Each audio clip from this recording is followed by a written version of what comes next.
We've done quite a few cruise nights here in Watsonville.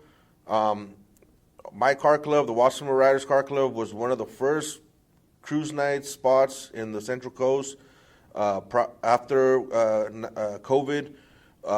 One day, I just decided to get a hold of one of my buddies in the city, Felipe. He's a good friend of our club.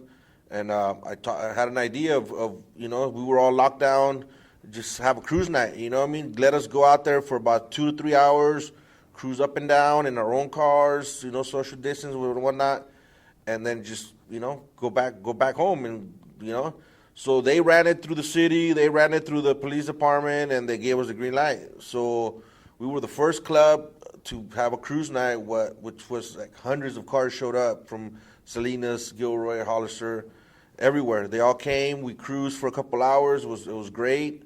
And then little by little, other towns started following. I talked to some of the presidents from other car clubs and let them know how we did it here. And then they did one in Salinas. They did one in Hollister. They did one in Gilroy, and so forth. So from then on, every other weekend was a different town of cruise nights.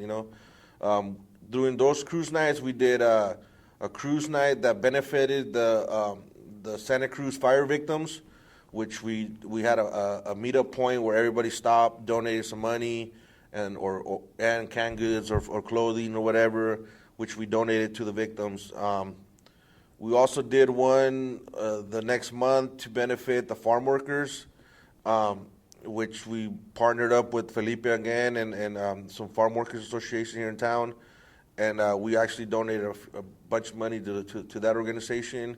So we were doing cruises with the purpose, we added that on there just so, so they know that we're not out there just, up and down. We're actually doing something for the community, you know what I mean? The challenges is the perspective of people that think that the lowriders are gangbangers or the people with those kind of cars are just out there out to no good or doing stuff like that. Those days are long gone and in the past. The lowrider community now it's all about family. It's all about tradition and culture. You know what I mean? We're out there with our kids. Everybody's out there with their family. So that's been the most challenging, just to keep everybody aware that we're just 9 to 5 guys that have nice cars. You know what I mean? We go to work, we come back, pay our taxes. I mean, we're just regular dudes that like to cruise on the weekend. You know what I mean?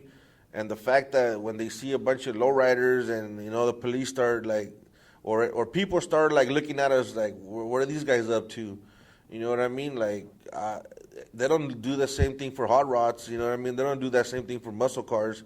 But they see a bunch of lowriders and, oh, wait, let's go follow them, So that's pretty much been the problem, that we're trying to get everybody to realize that we're just like everybody else, and my tags are paid and my insurance and registration are paid, so let me drive my car,